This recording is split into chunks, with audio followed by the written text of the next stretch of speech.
This is a story from my foolish early 20s. At that time, I was really into ghost hunting.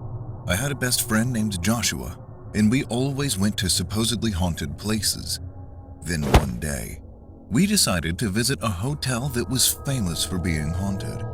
There was nothing special about the hotel other than the fact that it was a slightly old-looking building that had eerie music playing in the lobby. We entered the haunted room while singing a song that was supposed to summon ghosts. I was reading an article about the place on my cell phone posted on a ghost hunting community. They say there are 3 rules that must be followed in room 704. First, never allow food smells to be present in the room. Second, always wear clothes in the room. Third, never leave the closet in the living room open for more than 1 minute. Then Joshua asked, "What happens if you don't follow those rules?" I answered, "It says your intestines will be pulled out." By who? Is there a horrible monster hiding in here? Then he swung open the closet door in the living room. It was empty but had a foul smell. Plugging his nose, he said, "Someone must have pooped here before." Then as he closed the closet door, he continued, "Oh, I'm hungry. Let's have some food and start hunting ghosts." He called room service on the phone. However, the staff said that room service was not available for this room. He got angry and complained to the staff, who eventually offered to bring him food. But the staff told him that he had to finish eating within 10 minutes and put the dishes out in the hallway. Soon, our steaks and hamburgers arrived, and we started to chow down while looking for traces of the ghost.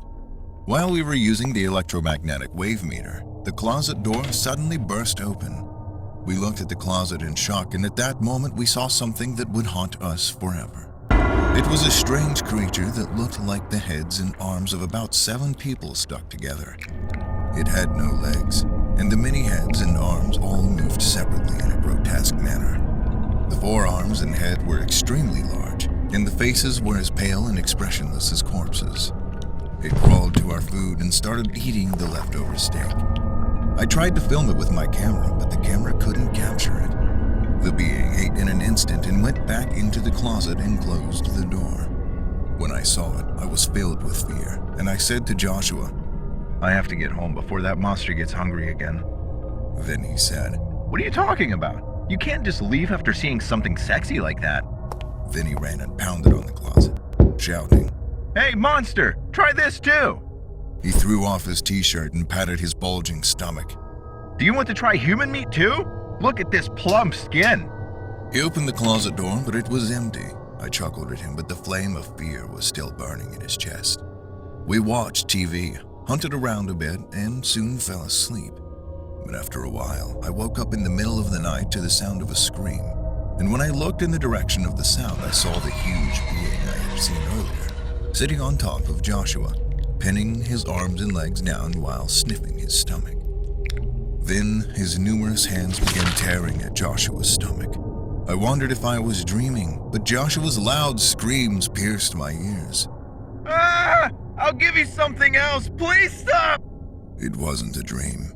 I screamed, "Joshua!" I kicked at that huge thing as hard as I could, but it didn't budge and pulled on my leg. Then it squirmed its heads around in an attempt to bite my stomach. I barely escaped by kicking at the head like crazy. My legs were shaking so hard that I fell to the floor. The being looked at me and started eating Joshua's intestines. Joshua mumbled breathlessly, "Louis, I should have just gone home." I called the hotel lobby and, out of breath, spoke to the staff. "Now, in the room, my friend is being eaten." The employee asked me what I was talking about. I shouted, "Quickly, grab a knife, a gun, or anything and get up here!" I hung up and ran back to Joshua. The giant being laughed gleefully as it chewed his intestines. I took out the Bible from the drawer and recited some verses out loud, but the being did not respond and continued eating. There was nothing I could do. I cried out in despair and fear. Right then, a hotel employee knocked, and as soon as he came inside and saw the gruesome scene, he vomited. The gigantic being had already disappeared. Blood stains stretched from the bed to the closet. The employee immediately reported it to the police. When the police arrived, they were distressed to find Joshua's intestines missing without a trace. The police officers just stood there dumbfounded and kept repeating that this couldn't be happening. A few days later, I went back to the hotel room to see the manager, who yelled at me. Your friend called it.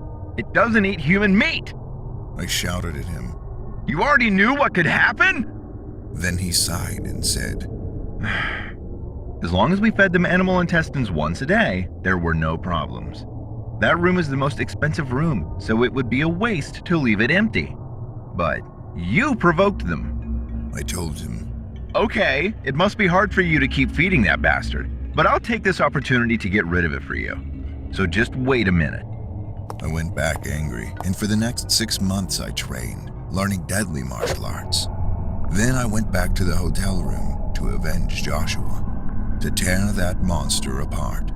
I packed up a bunch of sharp weapons and went. I set out a bunch of pig intestines in front of the closet and shouted, holding a dagger in each hand. The highest quality pork has arrived. After a while, I heard the closet door open and saw it.